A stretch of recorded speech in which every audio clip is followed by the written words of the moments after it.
이제 바울은 아담과 두 번째 아담 대신 그리스도를 비교하고 있습니다. 아담의 불순조로 인해 죄가 들어왔고 모든 사람이 죽음의 지배를 받은 상태에 빠졌습니다. 하나님의 은혜가 더 커서 두 번째 아담 대신 예수님이 오신 다음에는 생명과 은혜가 그 전에 있던 죄와 사망보다 강력하게 나타난 것을 주장하고 있습니다. 이것이 저에게 은혜입니다. 한 사람의 불순종으로 인해 다 죽게 된 그 불행한 사태를 다른 한 사람 예수 그리스도의 순종으로 말미암아 하나님의 은혜와 영원한 생명이 되신 그 풍성함으로 많은 사람이 넘쳐나게 되었다는 것을 보여줍니다. 16절에 보면 또 이 선물을 범죄한 한 사람을 말미암은 것과 같지 아니하니 심판은 한 사람으로 말미암아 정죄에 이르렀으나 은사는 많은 범죄로 말미암아 의롭다 하심의 이름이니라 이렇게 나옵니다.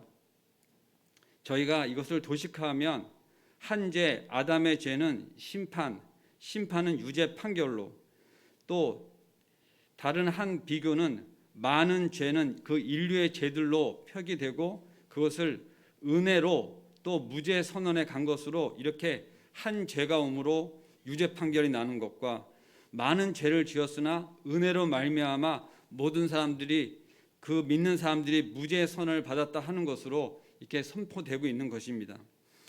아담의 범죄와 그리스도의 선물, 우리가 이것을 은사로도 표현을 하고 있는데 그것이 어떤 것이 더 능력이 있는 것일까요? 여러분들 죄보다 은혜가 크다고 하는 것을 여러분들 믿으십니까? 어떠한 죄보다 예수 그리스도가 그 죄보다 크십니다. 어떠한 죄를 졌음에도 불구하고 그 예수님이 그것을 사하여 주시고 구원에 이르게 하실 수 있는 것입니다. 그것이 이러한 문자적으로 표현한 것이죠. 이것을 그 능력의 싸움으로 이렇게 표기하고 있는 내용들입니다. 아담의 범죄한 것을 우리가 실제 생리학적으로도 그렇고 우리가 믿음의 혈통으로도 보도 그렇고 우리가 다 한 형제 안에 있는 것을 여러분들 믿으시지요. 아담의 자손입니다. 아담은 실제 아담이라고 하는 어느 한 사람을 이야기하고 있지만 그 아담의 표기상으로 보면 사람이란 뜻이에요. 그러니까 우리가 모든 사람은 다 아담에 속한다고 보시면 됩니다. 그리고 그 두 번째 아담 되시는 예수 그리스도가 오셔서 우리 모든 사람이 그 첫 번째 아담으로 인해서 발생한 죄로 말미암아 우리가 죄 가운데 있고 죄를 미워하지 않고 죄를 지음에도 불구하고 그 죄를 알지도 못하고 그렇게 살아가는 그것을 죄를 알게 하시는 하나님의 은혜가 있음에도 불구하고 그 죄를 죄로 여기질 못했던 거예요. 율법이 없었을 때에도 죄를 몰랐었지만 율법을 정한 다음에도 그 율법을 우리가 행하는 것이 어렵고 쉽지 않고 그 율법 가운데 있었을 때에도 우리가 죄를 지었다고 하는 것에 대해서 그 율법이 우리에게 어떠한 것을 또 이야기하는 것이냐면 죄를 알게 깨닫게 한 것이에요. 근데 우리가 깨달은다고 죄를 다 안 짓는 것이냐? 그렇지가 않은 것이죠.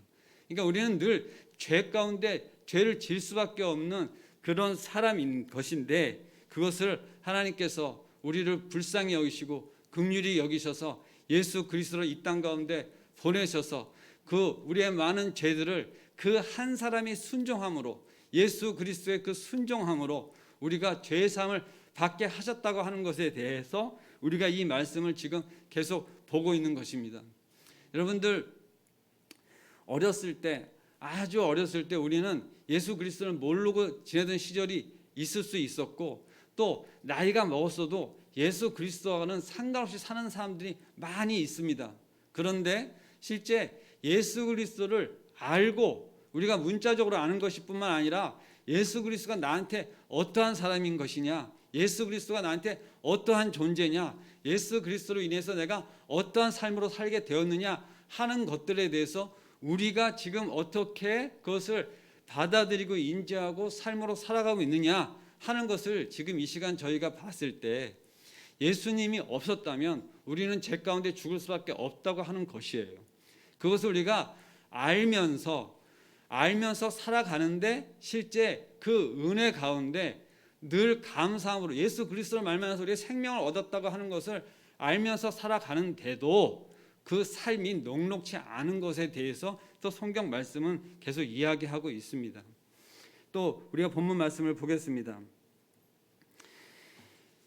예수 그리스도로 말미암아 모든 죄를 다 벗어버리고 구원함에 이르게 되고 하는 것을 우리가 믿습니다. 근데 그런 믿은 다음에도 우리의 삶은 또 우리가 죽는 날까지 예수님이 오실 그날까지 살아가야 되는데 그 삶 가운데 그 죄가 아직도 세상 가운데 만연하고 또 실제 그것을 우리는 다 눈여겨보고 있습니다. 여러분들, 세상은 날이 가면 갈수록 선해지고 악한 사람이 없어지고 모든 세상 가운데 평만해지고 또 모든 세상 가운데 정말 살만한 세상으로 가고 있습니까?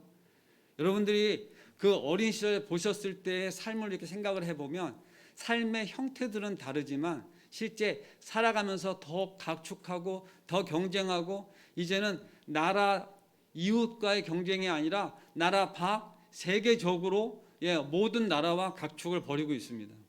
우리의 삶 가운데 실제 악한 것을 실제 피부로 느끼고 살아가면서 어떠한 이들은 어떻게 이야기를 하냐? 악한 것을 비교하고 이렇게 우리에게 들이대면서 하나님이 있다 그러면 어떻게 세상이 이와 같을 것이냐 하고 반문을 하기도 해요. 그런데 우리는 이 말씀 가운데 무엇을 보셨으면 좋겠냐면 악한 것이 있는 것도 하나님의 뜻 가운데 있는 것이고 하나님의 인도 가운데 우리가 모든 섭리 가운데 살아가면서 그 악한 것을 하나님께서 사용하셔서 우리로 하여금 그러한 것들을 바라보게 하시고 믿음 안에 더 굳게 또 우리가 그 믿음으로 더욱더 기도하며 소망으로 나가게 하는 것에 대해서 우리는 그러한 말들을 하는 사람들에게 뒤지지 말아야 됩니다. 우리가 늘 영적으로 무장한다는 것이 무엇이냐?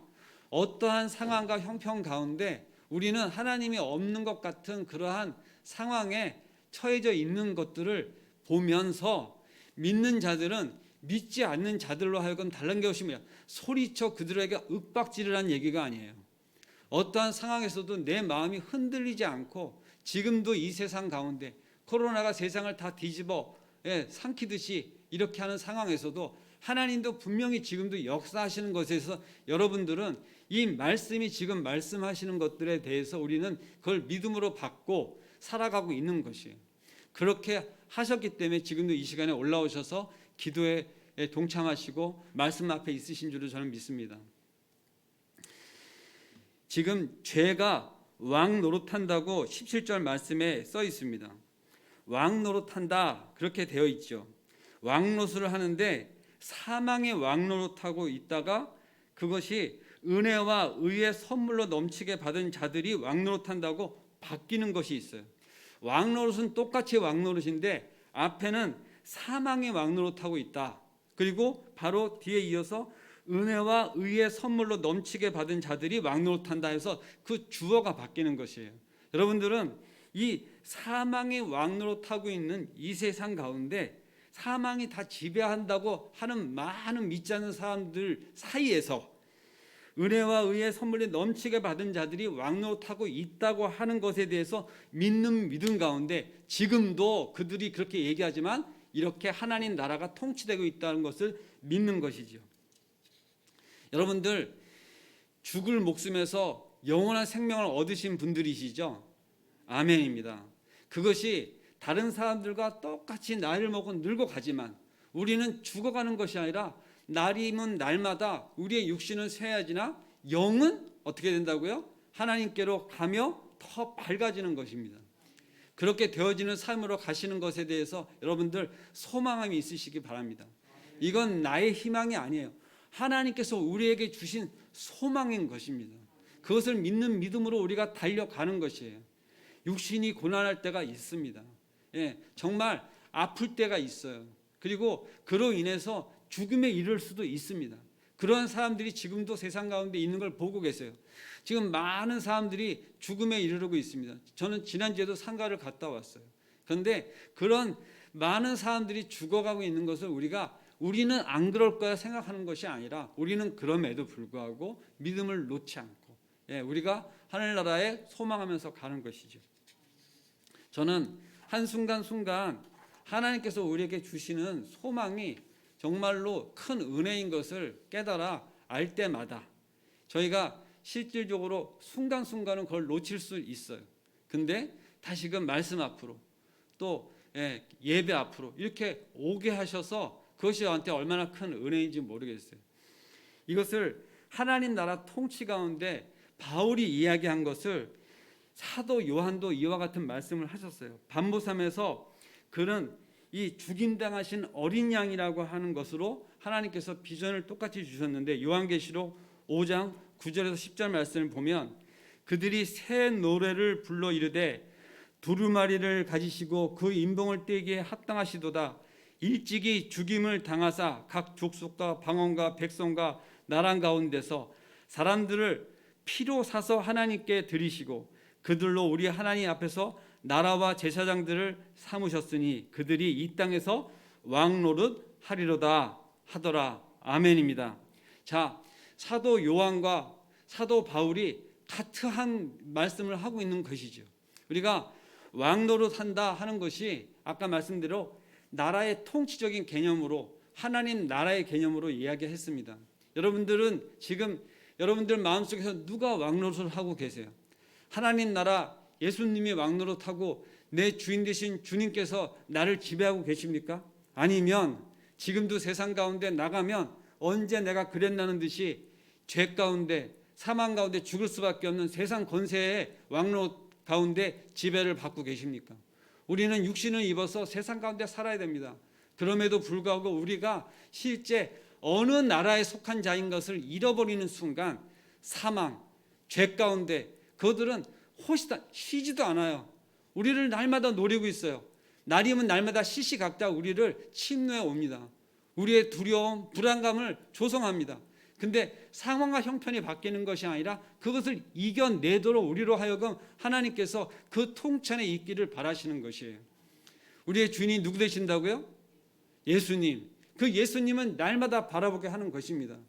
하나님의 은혜 가운데 우리를 예수님이 이 땅 가운데 보내시면서 지금 말씀이 뭐라고 말씀하시냐면 더욱 하나님의 은혜와 또한 한 사람 예수 그리스도의 은혜로 말미암은 선물은 많은 사람에게 넘쳤느니라 이렇게 말씀하시는 것이에요. 그러나 이 은사는 그 범죄와 같지 아니하니라고 이렇게 시작하면서 이 은사는 그 앞에 지금 제가 금방 읽은 더욱 하나님의 은혜와 또한 한 사람의 예수 그리스도의 은혜로 말미암은 선물은 많은 사람에게 넘쳤다 이렇게 얘기하고 있습니다. 여기서 더욱이라고 하는 것이 우리가 뭘 증가하던 것처럼 이렇게 볼 수 있으나 사실상의 이 어원을 문맥상으로 보면 오히려 도리어 넘치게 하였다. 은사가 선물로 주신 것을 얘기하고 은혜로 표현하는 것인데 이것을 하나님의 은혜와 예수의 은혜로 말미암은 것으로 더욱 넘치게 하였다. 근데 무엇보다 넘치게 하였느냐? 그 과거 범죄함으로 인해서 우리가 처해졌던 그런 모든 상황보다 오히려 넘치게 하였다. 그런 이야기입니다. 지금 말씀하는 것 가운데 제가 다시금 이렇게 짚고 이야기하고 싶은 게 뭐냐면 우리가 죽을 수밖에 없는 죄인인 것을 놓치는 순간 우리가 정말로 죄 가운데 죽을 수밖에 없는 죄인인 것을 놓치는 순간 우리도 은혜를 놓쳐요. 이것은 무슨 이야기냐? 나는 당연히 그걸 받을 만한 자라고 생각을 하였으면 그것이 무슨 은혜가 있겠습니까? 제가 100원을 주고 무슨 물건을 살 때 100원짜리 물건을 받으면 그것은 거래잖아요. 그것으로 인한 은혜가 없죠. 물론 그 갖고 있는 100원마저도 하나님이 주신 것이니까 그것을 똑같은 100원으로 바꾼다고 해서 은혜가 아니라고 할 수는 없으나 우리는 내가 갖고 있는 물건으로 다른 사람에게 똑같은 재화로 바꾸면 그때마다 감사한 것이 아니라 우리는 어떻게 생각하냐면 당연한 거로 생각을 합니다. 그런데 지금 이것을 무엇을 얘기를 하고 싶은 것이냐면 우리가 죄 가운데 죽을 수밖에 없는 죄인이었던 것을 놓치는 순간 은혜가 아닌 게 된 것이에요. 저는 하나님께 무언가를 우리가 바랄 때 내가 이렇게 했으니까 이렇게 해주세요 하는 것은 거래입니다. 내가 이렇게 섬겼으니 앞으로 이렇게 해주셔야 되지 않겠어요? 라고 만약에 삿대질을 하는 사람이 있었다면 그것은 기도가 아니고 요구요. 그것은 그에게 무언가를 바라는 것이 아니라 당연한 것을 줄 것을 재촉하는 어떤 채권자의 입장 같은 것이에요. 우리가 하나님 앞에 채권자일 때가 가끔 있습니다. 하나님 저한테 이러실 수가 있어요? 이렇게 얘기하는 순간순간들이 있는 것이지. 내가 처해진 상황이나 형편 가운데 거꾸로 그 은혜를 잊어버리면, 내가 죄인 되었을 때 하나님께서 나를 구원하신 것에 대해서 잊어버리면 저희가 그렇게 되기가 쉬운 것이에요. 그래서 교만한 것입니다. 한 사람이 불순종해서 많은 사람이 죄인 된 것 같이 한 사람의 순종으로 많은 사람이 의인 되었다고 하는 이 도식과도 같은 이 말씀이 계속 반복되는 것은 우리가 그것을 놓치지 말아야 되는 것이에요. 어떤 사람들은 내가 착해서 예수님을 믿을 필요도 없고 나는 예수님 없어도 선하게 산다고 하는 사람이 있습니다. 그것은 무엇을 모르는 것이냐면 아담이 최초에 그 죄를 져서 원죄로 우리가 죄 가운데 있다고 하는 것을 놓치는 것이에요.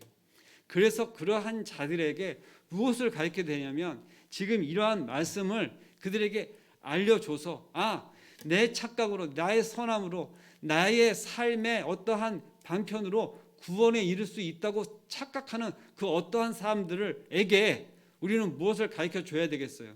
근데 그 방법이 정말로 쉽지만은 않습니다.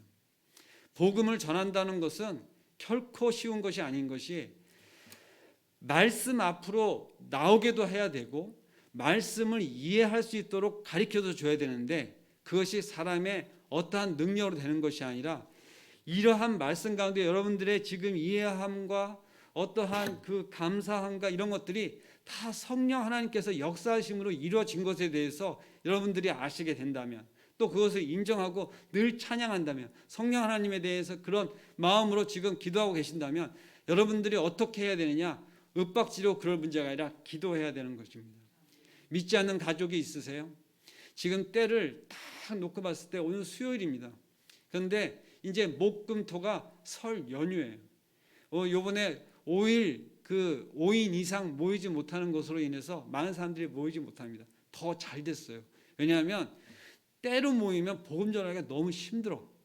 그래서 이렇게 몇몇 사람들이 모였을 때 더 이렇게 자근자근하게 이야기하고 기도하기가 더 좋습니다, 사실은.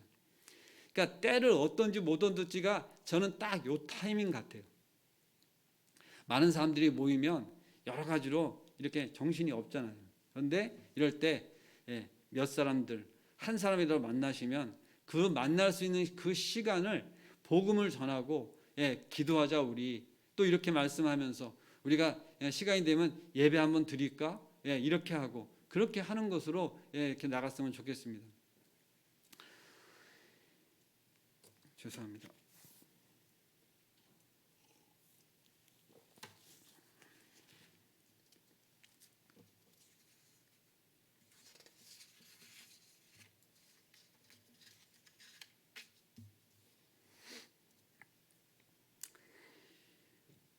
왕노릇한다 하는 것이 통치의 개념으로 하나님 나라 또 왕노릇하는 것에 대해서 이 주어가 바뀌어서 과거에는 사망의 왕노릇하는 것으로 우리의 삶을 지배하였다면 이제는 그 하나님의 은혜와 그 모든 그 받은 것으로 인해서 우리가 하나님 나라가 지금 펼쳐지고 우리의 지금 삶 가운데 하나님 나라를 바라보면서 가는 삶으로 바뀐 것에 대한 감사하는 삶을 우리가 살아갈 때 실제 그러한 삶 가운데 우리로 하여금 많은 믿지 않는 자들이 그러한 것을 보면서 우리의 어떠한 것으로 임함이 아니라 하나님의 역사하시고 하나님이 임재하시고 하나님께서 우리를 살리시고 하는 것에 대한 그것을 바라봄으로 우리 같은 그리스도인이 되기를 바라는 그러한 사람들이 우리와 또 여러분들 성도들 그 한 사람 한 사람 가운데 이렇게 역사하심이 있었으면 좋겠습니다. 저희의 그 가장 큰 기도가 뭐냐면 참 복음을 전하고 이렇게 열방을 향해 기도하는 우리 교회가 선교적인 사명을 띠고 가는 것에 대해서 목사님의 어떤 목회 방침이나 이 교회가 나갈 바에 대해서 이야기하고 있습니다. 저는 교회의 본질적인 이유가 선교적인 사명이 있다는 것에 대해서 오래전부터 알게 하셨어요. 저가 알려고 했던 것이 아니라 알게 하신 것이죠. 그래서 오랫동안 교회를 섬기면서 이것이 우리에게 어떻게 왔는가 하는 것에 대해서 다시금 이렇게 돌이켜 봤을 때 그러한 발자취는 너무나 쉽게 발견할 수 있는 것이에요. 제가 지난 일주일 동안 교회에서 허락해 주셔서 며칠간 이렇게 먼 곳을 좀 다녀왔습니다.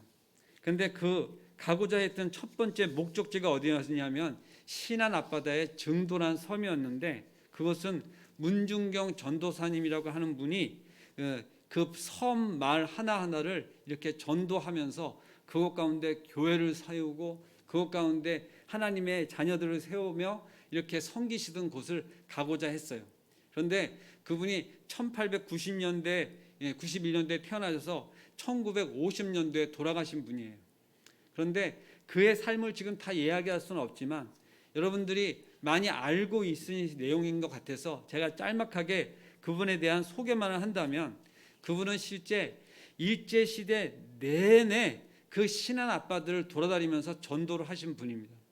일제 치하에서도 전도를 하고 하나님의 복음을 전하는 것은 결코 쉬운 일이 아니고 그 갖은 핍박과 고난을 피하며 또 당하시며 감당하시면서 복음을 전하신 분이에요. 그런데 그러한 상황 가운데 그의 끝에 마무리는 실제 50년도에 공산괴뢰당을 통해서 실제 순교를 당하십니다. 그러니까 그의 삶 가운데 정말로 우리가 그를 기리고 그 신앙에 많은 교회가 세워지고 많은 성도들이 하나님의 자녀가 되어지고 하는 그러한 역사들 가운데 실제 문중경 전도사님은 빛 가운데도 한 번도 임하신 적이 없는, 어떻게 보면 이름 모르고 다 죽어갈 수밖에 없는 그러한 이름 없는 전도사였을 수 있습니다. 근데 어떻게 그분의 삶과 그분의 모든 행적들이 이 세상 가운데 알려지고 저와 같은 사람도 그것을 알고 찾아가게 되고, 실제 지금도 세월이 얼마나 지났어요. 근데도 그곳에 가면 문중경 전도사님을 기리는 기념관이 서 있고 그 교회들마다 문중경 전도사님이 개척한 교회라고 크게, 교회라고 하는 이름보다 문중경 전도사님이 개척했다고 하는 그러한 것들이 더 크게 써져 있습니다. 근데 그 건물 교회 하나하나도 물론 중요해요. 그런데 더 중요한 것이 무엇이냐? 그를 통해서 나온 사역자, 교육자가 실제 인원수로 보면 159명이라고 하는 목회자가 나온 겁니다. 내가 그의 제자입니다 라고 이야기하는 사람이 159명이에요. 직접적으로 내가 그에게 교육을 받았고 전도를 받았습니다 이렇게 이야기하는 사람만, 그리고 장로가 82명이 나온 거예요. 적은 인원이 아닙니다. 여러분들은 그냥 뭐 몇백 명 안 되네 이러실 수도 있어요. 그러나 당시 신안에 그 지역의 면 단위의 사람들이 한 2,000명인 것으로 봤을 때 실제 어마한 무시한 그런 인원이 하나님의 백성, 하나님의 자녀, 제자로, 목회자로, 장로가 되어진 것이죠. 섬 단위의 사람들이 실제 100명에서 200명 정도의 이렇게 헌신자가 나왔는데 100명씩만 잡아도 14개 읍면까지 따지면 1,400명 이상의 헌신자가 나왔고, 실제 그 곳에 교회가 세워지고 그 지역, 신안이라고 하는 많은 넓은 지역에 100개 이상의 교회가 세워졌다고 합니다. 여러분들 그 이름만 알면 얘기하면 알만한 CCC 설립자, 한국 대학생 선교회를 세우신 김중원 목사님이 그의 제자시고, 또 정태기 목사님, 이만신 목사님 같은 한국교회를 대표하는 목회자들이 그분의 제자세요. 제가 말씀드리고 싶은 것이 그 문중경 전도사님을 말씀드리고자 하는 것이 아니라 지금 예수 그리스도께서 한 사람의 그 순종하심을 우리가 구원함을 얻었다고 하는 그 말씀을 우리가 실제 믿고 구원함을 얻은 백성으로 살아가게 되는 것에 대한 감사함이 실제 그 신안이란 지역의 그 섬마을 가운데 지금은 다리가 넓어서 차를 타고 넘어갔어요. 근데 그 당시에는 어떻게 했어요? 쪽배, 나룻배를 타고 건너간 겁니다. 목숨을 이렇게 걸고 다니시는 거예요. 얼마나 환영을 받으셨겠어요?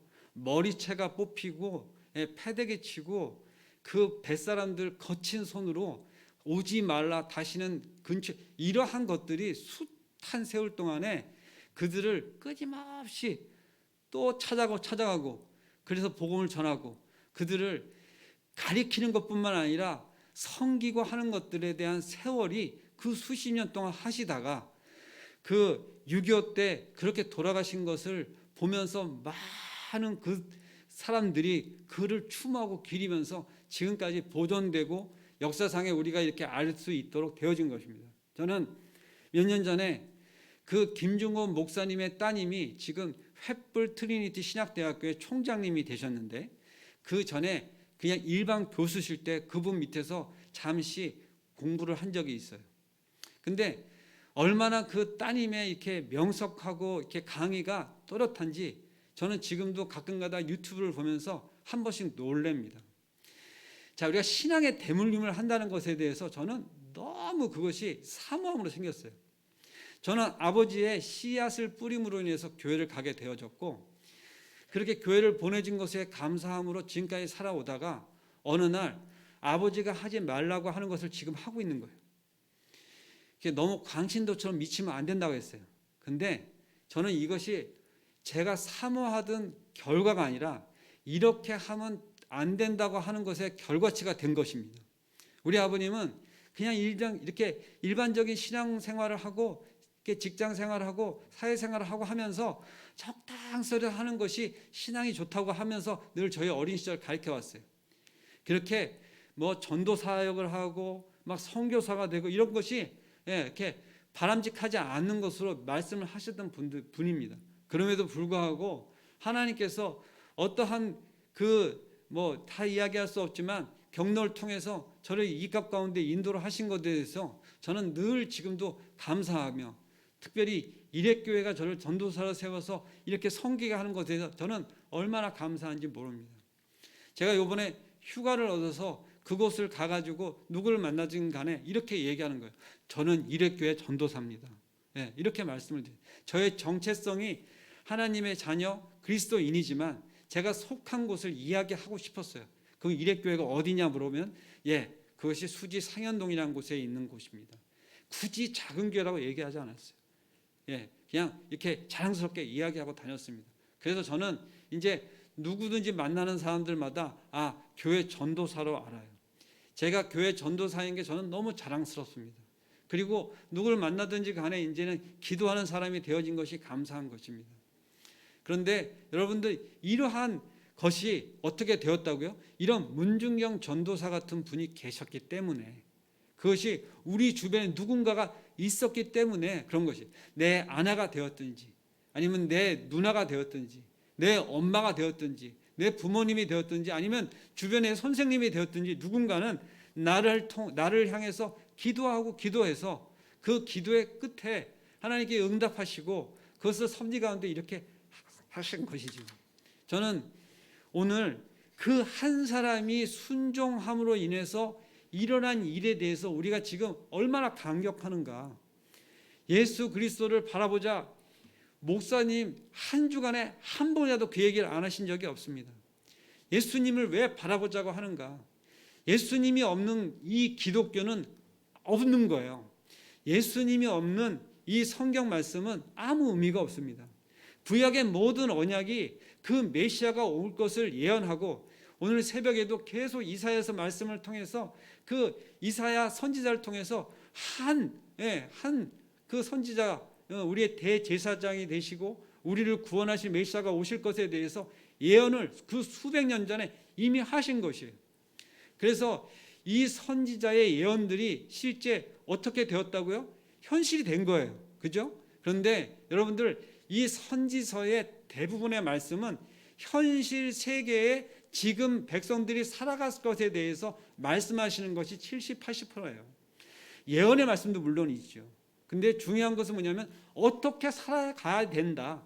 어떻게 살아가면은 그렇게 되어진다고 하는 것에 대한 결과적인 것들이 실제 더 많이 있다고 하는 얘기입니다. 우리가 분명한 것은 일회교회 가운데 우리가 신앙을 절개를 지켜서 날마다 기도하기를 힘쓰고 찬양하기를 힘쓰고 교회 예배를 힘쓰고 하다 보면은 지금 우리가 19년이 됐나요? 18년이 됐죠? 이 18년이 180년이 되고 200년이 되지 말란 법이 없는 거예요. 결국은 10년, 20년이 쌓여서 50년, 100년이 되는 것처럼 실제 문중영 전도사님이 1800년대, 1900년대 초에 그 신안 아파트에 교회가 어디 있어요? 그 집 한 집에 예배 드린 것이 교회가 된 거 아닙니까? 그리고 그것이 10곳이 됐는데 신안 아파트 전체로 100곳이 넘게 되었다는 것이죠. 그를 통해서 수도 없이 많은 하나님의 자녀들이 나오고 교역자가 나오고 하나님의 백성들로 하나님의 제자들이 되었다면 저는 이 우리 일회교회 가운데 우리의 자녀, 우리가 지금 기도하는 그 청년들, 주일학교 학생들을 놓고 기도하다 보면 그 아이들 중에 한국 교회를 대표하는 자가 나오지 말란 법이 어디 있습니까? 저는 그것을 믿어요. 예, 저는 그것을 믿고 우리 교회 가운데 하나의 비전을 주신 그 비전을 따라 섬기면서 비록 저희 지금의 형편과 상황은 참 이렇게 녹록치 않습니다.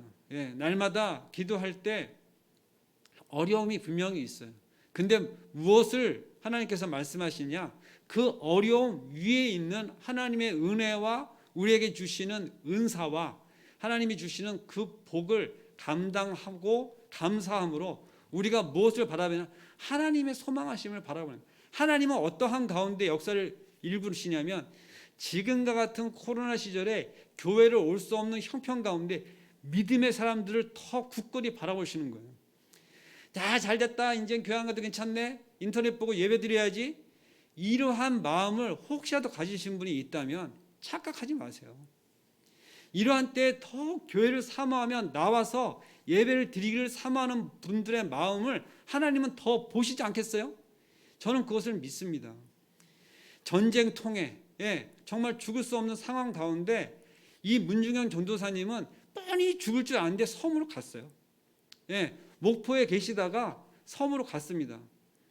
그 섬으로 간 바람에 돌아가신 거예요. 다 그것을 가면 위험하다고 했어요. 근데 저는 그 모습 가운데 정말 하나님의 백성이 어떠한 행보를 가느냐. 그는 물론 죽었죠. 문중경 전도사님 분명히 돌아가셨어요. 근데 그것을 바라봄으로 얼마나 많은 사람들이 살았습니까? 얼마나 많은 사람이 하나님의 백성이 되었어요. 얼마나 많은 사람들이 그것을 기리고 지금 가운데 그 예수님의 그것을 증거함으로 지금 보고 있느냐 하는 것입니다. 이건 놀라운 것입니다. 우리가 어려울 때일수록 예배를 사모하고 어려울 때일수록 기도해야 된다고 하는 것은 신앙을 갖고 있는 사람들은 다 압니다. 근데 그대로 행하느냐가 중요한 거 아니겠어요? 말씀이 아무리 그것을 얘기해도 내가 그것을 하나라도 실천에 옮기느냐. 근데 저는 그 신안 아빠대에서 그 섬을 넘나다니면서 그것을 전도하며 죽어가신 전도사님 한 분을 보면서 어떠한 마음을 갖냐. 말씀이 살아있으니까 그 말씀대로 살아가고자 하신 그것대로 순종함으로 오늘 새벽에 목사님 말씀 가운데 이사야서의 말씀을 중에 저희가 묵상한 것을 보면 이사야한테 3년 동안 옷을 벗고 신발을 신지 않고 이 세상 가운데 살아가도록 명령을 했는데 그 명령을 받으신 그 선지자는 말씀대로 순종하였어요. 그 말씀을 통해서 이웃나라와 그 나라에 지금 현재 처해져 있는 위기와 모든 어려움들을 낱낱이 그걸 밝히시기를 원하시는 그 선지자를 통해서. 근데 그 선지자는 그것을 행하기 쉽지 않았을 거예요. 저는 그 지역에 가서 살아보지 못했지만 추운 곳입니다. 근데 제가 지금 오늘 아침에도 옷을 많이 껴입고 왔어요. 그리고 신발도 잘 신고 왔습니다. 근데 저는 그 맨발로 그 차가운 냉골 방바닥 한 분도 딛기가 어려워서 이렇게 신발을 신고 우리가 양말을 두텁게 신고 살아가는 삶 아닙니까? 그런데 그렇게 순종함으로 살아가도록 근데 그것이 하나님의 뜻 가운데 있으면 우리가 그렇게 할 수 있어야 되는데 우리가 그러지 못한 것이잖아요. 지금도 저에게 말씀하시는 각자의 소명이 있습니다. 그것을 따라서 저희가 한 발 한 발 나가는 삶을 살아갈 때 하나님께서 이사야와 같은 그러한 대선지자가 되게는 안 하시겠지만 실제 우리는 그 각 가정, 각 처소에서 그 사람에게 하나님이 주시는 그것들을 행하고 기도하면서 나가시면 하나님께서는 그것이 작다 크다, 그것이 복되다 복없다 이렇게 말씀하시는 것이 아니라 다 귀하게 여기시고 다 쓰시는 줄을 저는 믿습니다. 감사합니다. 기도하겠습니다. 사랑과 은혜가 충만하신 하나님 아버지 감사합니다. 오늘도 저희 한 사람의 불순종과 한 사람의 순종함으로 세상이 어떻게 되어지고 지금 우리가 어떠한 형편에 있으며 하나님께 감사와 아버지와 그렇지 못할 때 있는 것을 아버지와 봅니다. 저희는 순종하기에 너무나 많은 것들이 제 속에 있음을 봅니다. 많은 것들 때문에 오히려 더 많은 것들을 놓치고 살아갈 때가 있습니다. 저의 삶을 단순화시키고 말씀을 따라 더 나갈 수 있도록 저희를 주장하여 주시옵소서. 아버지 말씀하실 때 그것을 듣고 아버지 바로 즉시 행할 수 있는 믿음을 허락하여 주시옵소서. 우리가 많은 말씀들로 인해서 오히려 정신이 없이 살아갈 때가 많이 있습니다. 근데 분명한 것은 말씀은 단순합니다. 아버지 저희가 그 말씀을 따라서 하루하루를 말씀을 따라 살아갈 수 있도록 역사하여 주시옵소서. 감사할 때 예수님의 이름으로 기도드리옵나이다. 아멘.